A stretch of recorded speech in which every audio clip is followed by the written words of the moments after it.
네, 늘 은혜로운 찬양을 준비해 주셔서 감사합니다. 여러분 일주일 동안 잘 지내셨어요? 굉장히 덥죠? 제가 살아오면서 이렇게 더운 여러분 처음 경험하는 것 같습니다. 제주도에 특히 감기가 돌고 있다고 하니까 건강에 좀 더 유의를 하셨으면 좋겠습니다. 그래도 교회가 가장 시원하고 즐겁고 재미있는 곳이죠? 감사합니다. 에어컨을 더 세게 틀어주셔서 감사합니다. 우리 박완서 작가님이 대범한 밥상이라고 하는 단편 소설을 쓰셨습니다. 제가 제목이 참 특이하지 않습니까? 제가 이 짧은 소설을 읽게 된 배경에는 제목이 참 특이하다, 도대체 어떤 내용일까 너무 궁금했기 때문입니다. 맛있는 밥상, 따뜻한 밥상, 차가운 밥상, 식은 밥상, 이런 밥상 이름은 많이 들어봤는데 도대체 대범한 밥상이라고 하니 도대체 무슨 내용일까 궁금했습니다. 작품 속에 등장하는 나는 암에 걸려서 3개월이라고 하는 시한부 판정을 받았습니다. 3개월 판정을 받고 나니까 아주 옛날에 친하게 지냈던 친구가 생각이 났습니다. 그래서 몇 년 만에 처음으로 그 친구, 시골에 있는 친구를 방문하게 되었습니다. 시골 친구에게 방문하니까 그 친구가 아주 따뜻한 밥상을 차려놓고 자꾸 먹으라고 권하면서 자신의 이야기를 들려주었습니다. 왜냐하면 이 친구는 소문이 참 안 좋았거든요. 하루는 자신의 아들과 딸이 비행기 사고로 갑자기 천국에 갔습니다. 그런데 동시에 자신의 아들과 딸을 잃고 나서 장례식을 치렀습니다. 그리고 장례식을 치르자마자 시골에 있는 아주 큰 집인 사돈네 댁에 가서 들어가 살게 되었습니다. 사돈도 이미 철을 잃고 몇 년 동안 혼자 살고 있었거든요. 사람들은 이런저런 소문이 나는 게 당연하겠죠. 어떻게 자신의 아들과 며느리의 장례식을 마치자마자 눈이 맞아서 그 집에 들어가 살 수 있는가? 아니면 돈에 눈이 멀어서 그런 짓을 하는 모양이다, 이런 소문이 계속 났거든요. 그런데 그 친구가 따뜻한 밥상을 차려주면서 이런저런 얘기를 하면서 그 사연을 들어주는 것을 이제 처음으로 듣게 되었습니다. 사연인즉슨 하루아침에 아들과 딸을 동시에 잃어버렸습니다. 장례식을 치르는데 손자와 손녀가 손을 꼭 잡고 놓아주지 않는 겁니다. 한마디 말도 없이 한 손으로는 할머니의 손을 잡고 저쪽 다른 한 손으로는 할아버지, 그러니까 사돈댁 어른의 손을 잡고 놓아주지 않는 겁니다. 장례식을 마쳤는데도 놓아주지 않는 겁니다.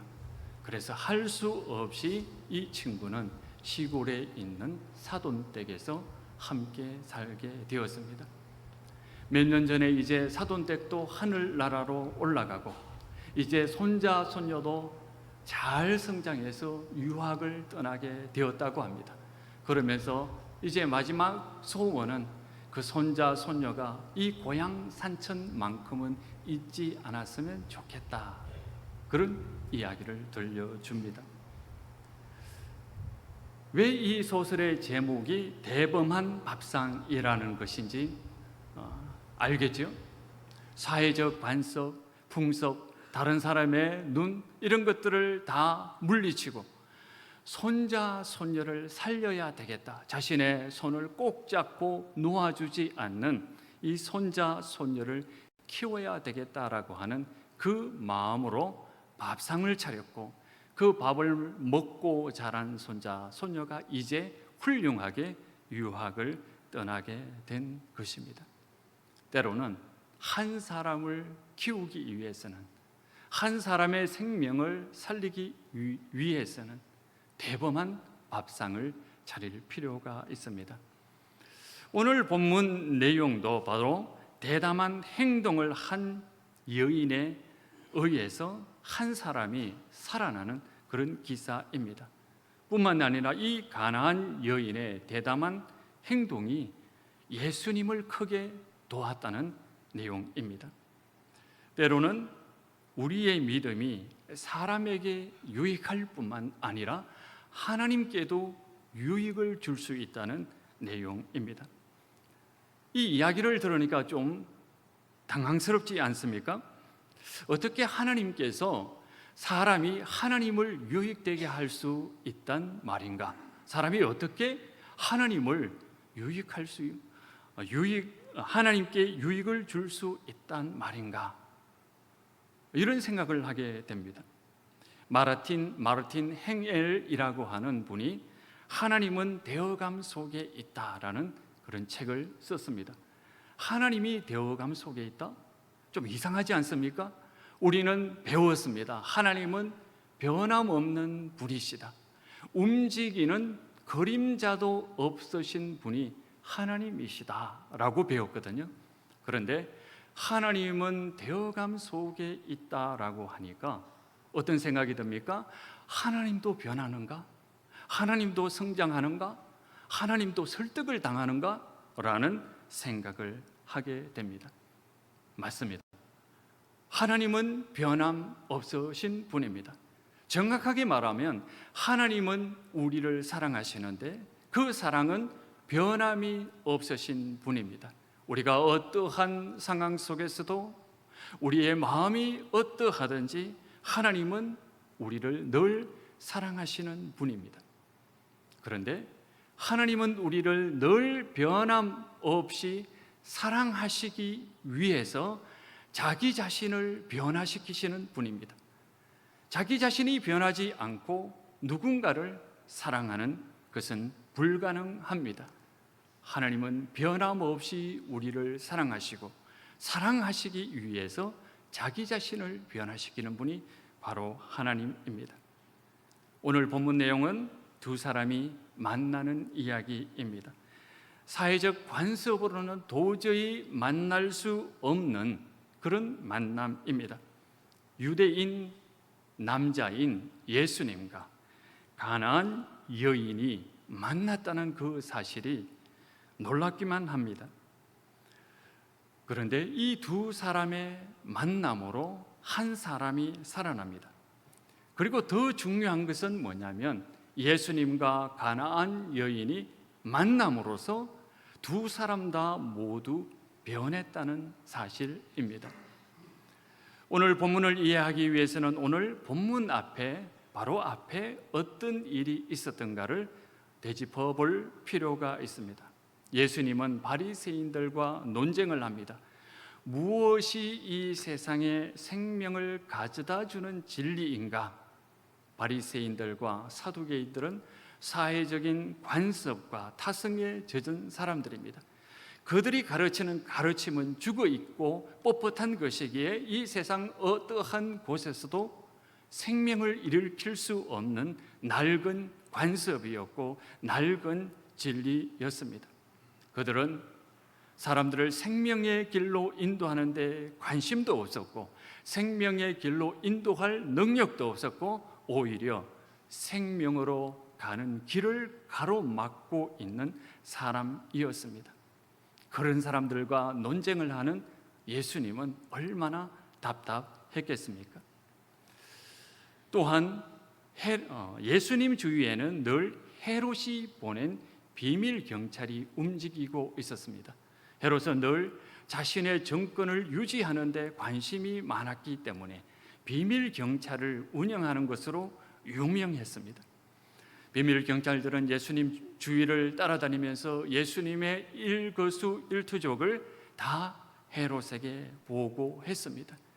그들이 예수님에게 던지는 살벌한 살기를 예수님은 늘 느끼며 생명의 위협을 느끼고 있었습니다. 제자들도 마찬가지입니다. 제자들도 예수님을 존경하고 따르는 것처럼 보였지만 전혀 예수님의 진리를 이해할 수 없는 사람들이었습니다. 수제자라고 할 수 있는 베드로조차도 예수님을 이해하지 못했습니다. 12명의 제자들도 예수님을 이해하지 못했습니다. 그 주위에 있는 여인들도 예수님을 이해하지 못했습니다. 그들이 생각하는 메시아는 군대 사령관처럼 군사들을 잘 움직여서 한순간에 로마를 바깥으로 쫓아내고 유대 헤롯을 정복해서 이 나라 위에 신성 국가를 세우는 것이, 바로 정치적인 국가를 세우는 것이 바로 메시아라고 생각을 했습니다. 예수님께서 고치시는 가난하고 병든 사람들도 마찬가지였습니다. 예수님의 은혜를 많이 입고 있었지만 도무지 예수님의 제자가 될 가능성이, 그리고 그런 마음조차도 없는 사람들처럼 보였습니다. 예수님께서는 이 땅 위에 새로운 생명의 길, 새로운 하나님과의 관계를 맺는 길을 제시하고자 했지만 아무도 그의 말에 귀를 기울이지 않았습니다. 예수님은 너무나 지치고 힘이 들고 탈진했습니다. 이런 상황 가운데 예수님은 휴식이 필요했습니다.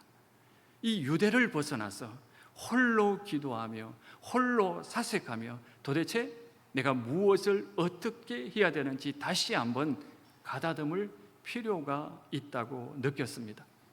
그래서 예수님은 유대를 벗어나 두로와 시돈이라고 하는 이방 지역으로 가기로 결정을 하셨습니다. 그래서 두로와 시돈을 지금으로 말하면 레바논의 베이루트라고 하는 그 지역을 향하여 갑니다. 그런데 예수님께서 두로와 시돈에 도착하기 이전에 예수님께서 오신다는 소문이 먼저 퍼져나갑니다. 그만큼 세상은 예수님을 필요했고 예수님을 기다리고 있다는 증거입니다. 그 지역에 두로와 시돈에 살고 있는 한 가나안 여인이 길을 가고 있는 예수님을 찾아옵니다. 마태는 이 여인을 언급하면서 이방 여인이라고 하지 않고 왜 가나안 여인이라고 했을까요? 이방 여인이 예수님을 만난다는 것은 불가능한 일입니다. 사회적인 관습이 용납하지 않습니다. 그런데 마태는 이방 여인이라고 하지 않고 가나안 여자라고 합니다. 왜냐하면 이 가나안이라고 하는 단어가 일으키고 있는 부정적인 감정 때문입니다. 유대인들은 가나안이라고 하면 우상 종교를 섬기는 사람들을 이야기를 합니다. 우상을 또는 여러 가지 해악을 일으켜서, 부정적인 것을 일으켜서 거룩한 사람들을 해롭게 하는 사람들, 그저 관습적으로 만나면 되지 않는 사람이 아니라 절대로 만나서는 안 되는 사람들, 만나기만 하면 뭔가 해로운 결과를 일으키는 그런 사람이라고 하는 것을 확실하게 보여주기 위해서 마태는 가나안 여자 이렇게 소개하고 있습니다. 그런데 그런 해로운 만남을 가져올 그런 여자가 예수님을 만나러 왔습니다. 사람들이 제지하는 것은 당연하겠지요. 멀리서 소리를 칩니다. 주 다윗의 자손이여 나를 불쌍히 여기소서. 이 말을 통해서 우리는 이 가나안 여자가 유대교에 대해서 어느 정도 알고 있었다는 것을 알 수가 있습니다. 주변에 있는 유대인을 통해서 성경에 대해서도 좀 알았을 것이고, 또 예수님에 대해서도 어느 정도 소문을 들었을 것이고, 예수님이 다윗의 자손이라고 하는 그 내용도 알고 있었던 것 같습니다. 예수님은 아무런 대답을 하지 않습니다. 저는 이 장면에서 예수님의 심정이 충분히 이해합니다. 얼마나 지치고 힘들었겠습니까? 조금 전만 해도 바리새인들과 사두개인들과 둘러 앉아서 논쟁을 했습니다. 그들은 경멸의 눈으로 예수님을 바라봅니다. 나사렛 출신이 무슨 율법을 안다고, 새로운 생명을 전하겠다고 저런 소리를 한단 말인가라고 하는 그 경멸의 눈초리.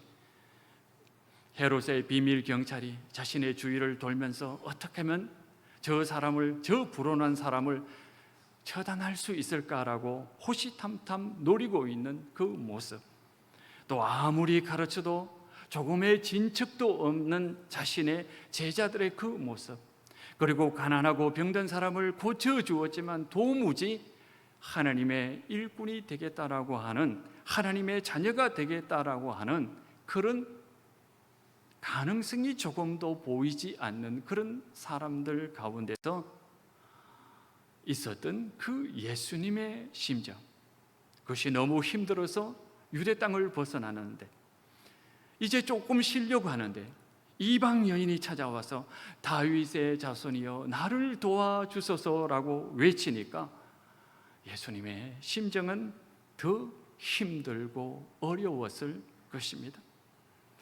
자신의 피부치도 아닌데, 자신의 민족도 아닌데 내가 여기 와서도 이 사람을 도와야 된다는 말인가, 이런 생각을 했을 것입니다. 예수님은 인간이 되셨습니다. 예수님은 이 세상의 모든 것을 알고 계시고 모든 것을 하실 수 있는 분이 바로 예수님입니다. 우리는 이렇게 알고 있습니다. 그러나 우리가 알고 있는 이 예수님은 바로 부활하신 예수님입니다. 예수님은 부활하셔서 하나님 우편에 앉아 계시며 이 세상의 모든 것을 아시고 다스리시는 분입니다. 부활하신 예수님은 모든 것을 하실 수 있고 모든 것을 아시는 분입니다. 이 세상에 태어나기 전 하나님과 함께 계셨을 때도 예수님은 하나님으로서 이 세상의 모든 것을 아시고 모든 것을 하실 수 있는 분입니다. 그런데 예수님은 인간이 되셨습니다. 자신의 전능하심, 자신의 모든 것을 알고 있는 전지하심, 이 모든 것을 내려놓고 인간의 육체를 가지고 태어나셨습니다. 다시 말해서 우리처럼 다 알 수 없고 다 할 수 없는 그런 연약한 인생, 그렇기 때문에 고민하고 때로는 좌절하고 때로는 실패하고 하나님께 부르짖어야만 되는 한 인간으로서 이 세상에 오셨습니다. 간혹 예수님께서 기적을 일으킬 때도 있습니다. 표적을 일으킬 때도 있습니다. 그때는 아버지 하나님께서 우리를 가르치시기 위해 꼭 필요했던 그 시기에, 그때에 일시적으로 주셨던 하나님의 표적이고 능력이셨습니다. 이렇게 연약한 육신을 가진 예수님께서 아무리 가르쳐도 안 되는 백성들, 아무리 외쳐도 돌이킬 생각이 없는 유대 종교인들, 그리고 호시탐탐 생명의 위협을 가하는 당국자들, 그들의 노림 앞에서 예수님도 쉬고 싶었을 것이고 벗어나고 싶었을 것이고 잠시 홀로 기도하며 안식을 누리고 싶었을 것입니다. 그런데 그 순간에 달갑지 않은 가나안 여인이 찾아온 것입니다. 예수님은 인생 정말 힘들다, 내 백성도 돌볼 틈이 없는데 내가 저 이방 여인을 내가 이 순간에도 돌봐야 한단 말인가라고 하는 한숨이 나왔을 겁니다. 그런데요, 이 여인도 다급합니다. 그것도 매우 다급합니다. 지금 자식이 죽어가고 있는데 예수님의 사정을 돌아볼 그런 여유가 어디 있습니까? 사회적인 관습, 그런 걸 돌아볼 시간이 어디 있습니까? 그런 것을 신경 쓸 겨를이 어디 있습니까? 여자는 계속해서 소리칩니다. 다윗의 자손 예수여 나를 불쌍히 여기소서. 자녀의 아픈 병상을 지켜본 부모라면 이 심정을 충분히 이해할 수 있습니다. 제 여식이 아주 어렸을 때 감기에 걸려서 열이 아주 많이 난 적이 있습니다. 제 아내가 옆에서 밤새도록 차가운 물수건을 이마에 얹어주면서 열을 내리려고 그렇게 애쓰는 모습을 봤습니다. 귀에다 체온계를 꽂고 온도를 체크하면서 밤을 새는 그 엄마의 심정, 저는 옆에서 새벽 기도를 해야 되기 때문에 아주 잘 자고 일어났습니다. 우리 중에 성도 한 분이 자신의 자녀가 정말 수술을 몇 번씩이나 하면서 겪었던 그 아픔을 이야기해 준 적이 있습니다. 말로는 설명할 수 없는 그 눈빛으로만, 그 말의 떨림으로서만 전달되는 아픔과 절망이 있었습니다. 이 가난한 여자는 그런 절박함을 가지고 있었습니다. 그래서 대담한 행동을 한 것입니다. 사회적인 간섭, 종교적 관례, 예수님의 심정이 어떤지, 예수님에게 어떤 휴식이 필요한지 따질 겨를이 없습니다. 계속해서 소리를 지릅니다. 제자들도 지쳐서 제발 예수님, 이 여자를 어떻게 해서 보내주십시오라고 제안할 정도입니다. 그러자 예수님은 제자들에게 말합니다. 나는 이스라엘의 잃어버린 양 외에는 다른 데로 보내심을 받지 아니하였노라. 이 말은 여자에게 한 말이 아닙니다. 제자들에게 한 말이거든요. 그런데 이 여자가 멀리서 이 이야기를 듣습니다. 이 말을 듣고 예수님께 더 가까이 나아가서 절하며 소리칩니다. 주님, 저를 도와주십시오. 그래서 예수님은 이제 가난한 여자에게 직접적으로 이야기를 합니다. 자녀의 떡을 취하여 어떻게 개에게 던진단 말인가? 엄청나게 모욕적인 말입니다. 혹자는 예수님께서 너무나 모욕적인 말을 했기 때문에 이것을 조금 더 순화시키기 위해서 이 개는 그냥 우리가 길거리에 돌아다니는 개가 아니고 반려견이다, 애완견이다 라고 주장하는 사람도 있습니다.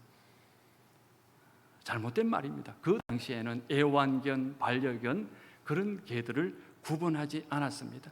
하나님의 은혜에 절대로 접근할 수 없는 이방인들이다 라고 하는 말입니다. 그러자 가난한 여자는 다시 아주 담대하게 예수님의 말씀을 되받아칩니다. 주님, 옳소이다마는 개도 주인의 상에서 떨어지는 부스러기를 먹습니다. 이 여인이 정말 대단하지 않습니까? 예수님의 답변은 절망적이었습니다. 아무런 희망이 없었습니다. 그런데 예수님은 이 절망적인 예수님의 말씀 속에서 희망을 찾아내는 능력이 있었습니다. 주님 맞습니다. 그럼에도 불구하고 자녀가 먹고 남은 것들은 개도 먹을 수 있지 않습니까? 자녀들의 차례가 끝난다면 개들의 차례가 되지 않습니까? 개들도 권리가 있지 않습니까? 예수님의 그 절망적인 답변 속에서 오히려 희망을 찾아내는 이 여인의 담대한 믿음은 놀랍기만 합니다. 풀어서 설명한다면 하나님의 은혜는 차고 넘치지 않습니까? 식탁 위에 다 놓아 쌓을 수 없을 정도로 차고 넘치는 것이 하나님의 은혜가 아닙니까? 그리고 예수님께서 평상시에 말씀하셨지 않습니까? 하나님의 은혜는 인종이나 신분이나 차별 이 모든 것 없이 모든 사람에게 골고루 나누어 주는 것이 하나님의 은혜가 아닙니까? 예수님께서 유대인으로 태어나셨기 때문에 유대인들 가장 예수님 근처에 있는 유대인이 먼저 그런 은혜를 누릴 수 있는 것은 맞습니다. 그러나 유대인들의 차례가 끝나면 그 다음 우리 이방인들도 하나님의 은혜를 누릴 수 있지 않습니까? 가난한 여자의 대담은 예수님의 주장을 받아쳐서 예수님의 주장을 꺾었습니다. 예수님이 패배했습니다. 예수님이 자기의 생각을 고쳐야 합니다. 여자가 논쟁에서 이겼습니다. 하나님의 은혜는 인종에 묶여 있는 것이 아닙니다. 모든 사람에게 열려 있는 것이 하나님의 은혜다. 이 여자의 주장에 예수님은 동조를 합니다. 예수님은 말씀하십니다. 여자여, 여기서 여자여라고 하는 말은 한국어로도 영어로도 표현할 수 없는 존경과 사랑의 의미가 담겨 있습니다. 여자여, 내 믿음이 크도다. 내 믿음이 크도다. 놀랍지 않습니까? 마태복음에서는 단 한 번도 예수님께서 내 믿음이 크도다라고 칭찬한 적이 없습니다. 비슷한 것은 있습니다. 백부장에게 내가 이스라엘에게 이런 믿음을 가진 사람은 본 적이 없다라고 그렇게 칭찬한 적은 있습니다. 그런데도 내 믿음이 크도다라고 말한 것은 바로 이 가나안 여자를 향한 단 한 번입니다. 마태복음 14장에는 베드로를 향해서 예수님이 말합니다. 믿음이 적은 자야, 왜 그 모양이냐? 8장에는 이렇게 이야기합니다. 다른 제자들을 향해서 왜 그렇게 믿음이 없느냐? 내가 그렇게 가르쳤는데도 믿음이 없느냐? 이렇게 이야기를 합니다. 마태복음에서는 제자들의 믿음은 작지만 이 가나안 여인의 믿음이 오히려 더 크고 놀랍기만 합니다. 가나안 여자의 딸은 회복되었습니다. 한 사람이 새롭게 회복되는 것은 대담한 믿음이 필요합니다. 박완서 작가의 대담한 밥상에 나오는 그 여인처럼 아들과 며느리가 죽고 없는 상황에서 손자와 손녀를 키워내기 위해서 사회적 관습을 다 물리치고 대담한 밥상을 차려내는 그런 믿음이 우리에게는 필요합니다. 두 번째 우리가 주목해야 할 것은 예수님이 두로와 시돈으로 가시는 도중에 이 가나안 여인을 만났습니다. 그런데 돌연 이어지는 그 다음 본문에서는 예수님이 갈릴리 호숫가에 나타나 무리를 가르치시고 고치시고 백성들과 함께 한다는 내용입니다. 여자가 자기의 딸을 살리기 위해서 자신의 모든 것을 던지고 대담한 믿음을 실천했을 때 예수님도 자신의 소명을 회복했습니다. 예수님도 지치고 힘들고 내가 어떻게 해야 될지 모르겠다라고 하는 그 상황 속에 이 가나안 여인을 만났습니다. 이제 예수님은 회복했습니다. 다시 곧장 두로와 시돈으로 돌아가는 것이 아니라 다시 갈릴리 사역 현장으로 되돌아가서 그들과 함께 아파하고 그들과 함께 괴로워하며 다시 자신의 백성들을 향한 사역을 시작합니다. 예수님의 사역은 절망스러웠습니다. 진척이 전혀 없는 듯 했습니다. 그 가운데서도 하나님은 새로운 길을 열었습니다. 누가 십자가 위에서 부활이라고 하는 새로운 생명의 길을 열 것이라고 상상이라도 할 수 있었겠습니까? 예수님은 항상 변화 속에 계신 분입니다. 왜냐하면 예수님은 우리를 사랑하기 위해서 항상 변화하시고 또 우리의 소리에 귀를 기울이시는 분이기 때문입니다. 변함없는 것은 예수님의 사랑이고 사랑하기 위해서 언제든지 변할 수 있는 것이 또한 예수님입니다. 우리에게는 하나님의 은혜가 이미 풍성하게 와 있습니다. 생명의 능력이 우리에게 얼마나 많이 와 있는지 모릅니다. 하나님의 백성들을 돌볼 수 있는 능력 또한 우리에게 얼마나 와 있는지 모릅니다. 그런데 우리의 아집과 생각과 관심, 관습과 고집과 우리의 자존심이 이 하나님의 능력을, 하나님의 사랑을 차단하고 있을 수 있습니다. 예수님께서 변하시는 그 모습을 보면서 우리도 과감하게 우리의 마음이 변해야 된다는 것을 깨닫게 됩니다. 우리가 변하는 것이 힘들고 어렵겠지만, 우리가 믿어왔던 방식을 바꾸는 것이 매우 힘들겠지만, 하나님의 이 변하는 모습을 보고 내 마음 고쳐서 하나님의 풍성함이 흘러내리는 그런 테이블이 되었으면 좋겠습니다. 하나님의 자녀의 식탁 위에 있는 그 식탁이 하나님의 은혜가 가득 차 있습니다. 그 식탁이 바로 우리 자신입니다.